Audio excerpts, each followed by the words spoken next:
எல்லாருக்கும் வணக்கம். நான் Hema Subramanian. Welcome to home cooking Tamil. இன்னைக்கு நம்ம சீக்கிரமா சட்டுன்னு செய்யற மாதிரி அதே சமயம் நல்ல டேஸ்டா ஹெல்த்தியா ஒரு ரெசிபி பார்க்கலாமா? பசங்க ஸ்கூல்ல இருந்து வரும்போது இல்லைன்னா நமக்கு சடனா பசிக்கும் போது இன்ஸ்டன்டா செய்யலாம்னு நினைக்கிற மாதிரி ஒரு ரெசிபி இதுதாங்க. ரொம்ப ஃபேமஸான கொரியன் ஸ்ட்ரீட் டோஸ்ட். வாங்க இந்த ஃபேமஸான டோஸ்ட்டை வீட்டில் எப்படி சிம்பிளா பண்றதுன்னு பார்க்கலாம். ஒரு பவுல்ல 2 முட்டையை உடைச்சு ஊத்திக்கலாம். இதில் கொஞ்சமாக உப்பு, மிளகுத்தூள், கொஞ்சமாக சில்லி ஃப்ளேக்ஸ் சேர்த்துக்கலாம். சில்லி ஃப்ளேக்ஸ் சேர்க்கறது ஆப்ஷனல் தான். இப்போ நம்ம இதுக்கு தேவையான காய் எல்லாத்தையும் சேர்த்துக்கலாம்.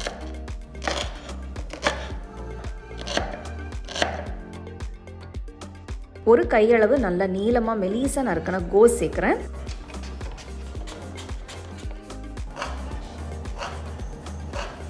ஒரு கையளவு நீல வாக்கில் மெலிசா நறுக்கின கேரட், கொஞ்சமாக spring onion greens and whites ரெண்டுமே சேர்த்து ஒரு ஃபோர்க் வச்சு நல்லா மிக்ஸ் பண்ணுங்க.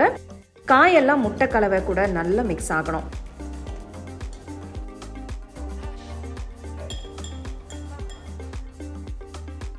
மிக்ஸ் பண்ணதும் தனியாக எடுத்து வச்சிருங்க.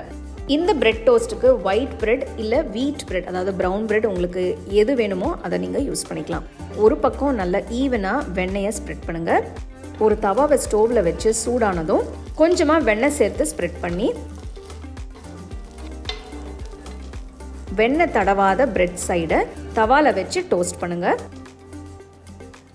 ஸ்டோவ் மீடியம் லோ ஃப்ளேம்லேயே இருக்கட்டும், அப்போ தான் நல்லா ஈவனாக டோஸ்ட் ஆகும். ஒரு பக்கம் நல்லா டோஸ்ட் ஆனதும் மெதுவாக இன்னொரு பக்கம் திருப்பி போடுங்க.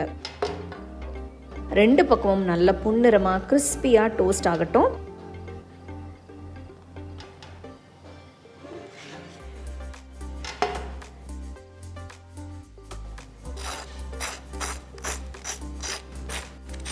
டோஸ்ட் ஆனதும் ஸ்டோவ்லேருந்து எடுத்துட்டு பிளேட்டில் வச்சிடலாம். இப்போ தவாவை சூடாக்கி தவா மேலே ஃபுல்லாக வெண்ணெயை தடவி ரெடி பண்ணி வச்ச முட்டை காய் கலவையை ஊற்றி முட்டை வேகும் போதே ஷேப் பண்ணுங்க. எப்பவும் செய்கிற மாதிரி ரவுண்டாக இல்லாமல் கொஞ்சமாக இந்த மாதிரி ரெக்டாங்கிள் ஷேப்பில் வர மாதிரி செட் பண்ணுங்க. பாருங்கள், நான் செய்கிற மாதிரி செஞ்சிங்கன்னா உங்களுக்கு நல்லா கரெக்டாக வரும். இந்த 2 பிரெட் சைஸ்க்கு மேட்ச் ஆகிற மாதிரி ஃப்ளாட்டாக செட் பண்ணியிருக்கேன். உங்களுக்கு இந்த மாதிரி பண்ண வரலன்னா பரவாயில்ல, சின்னதாக 2 ஆம்லெட் தனியாக கூட போட்டு எடுத்துக்கோங்க. ஒரு பக்கம் வெந்ததும் கவனமாக இன்னொரு பக்கம் திருப்பி விடுங்க. நம்ம ஆம்லெட் நல்லா குக் ஆகட்டும். நல்லா வெந்து வந்ததும் ஆம்லெட்டை 2 கட் பண்ணிக்கலாம். கட் பண்ண ஒரு ஆம்லெட் மேலே ஒரு சீஸ் ஸ்லைஸை வைக்கிறேன்.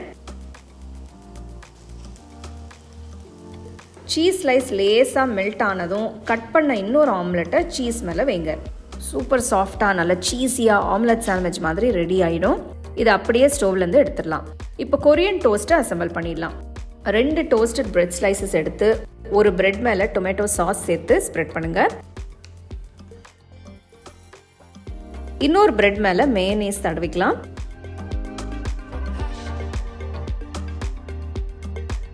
இப்போ சீஸ் ஆம்லெட்டை ஒரு பிரெட் மேலே வச்சு இன்னொரு பிரெட் ஸ்லைஸை வச்சு க்ளோஸ் பண்ணுங்க.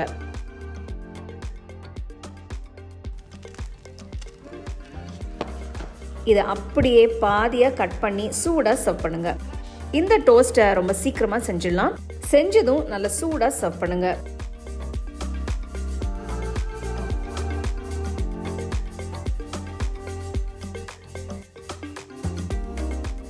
இந்த கொரியன் டோஸ்ட்டு வேறு லெவலில் இருந்ததுங்க. நல்ல ஜூஸியான அந்த ஆம்லெட், சீஸ், அந்த சாஸ் எல்லாம் வச்சு நல்ல கிறிஸ்பி ப்ரெட்டோட சான்ஸே இல்லை.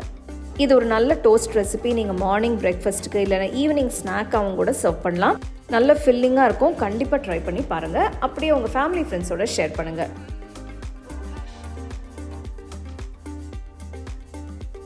உங்களுக்கு இந்த ரெசிபி பிடிச்சிருந்தா லைக் பண்ணி ஷேர் பண்ணி ஹோம் குக்கிங் தமிழ் சேனலுக்கு சப்ஸ்கிரைப் பண்ணுங்கள். மறக்காமல் பெல் ஐக்கானை கிளிக் பண்ணுங்கள். The second edition of the home cooking book is now available on Amazon as well as on shop.homecookingshow.in.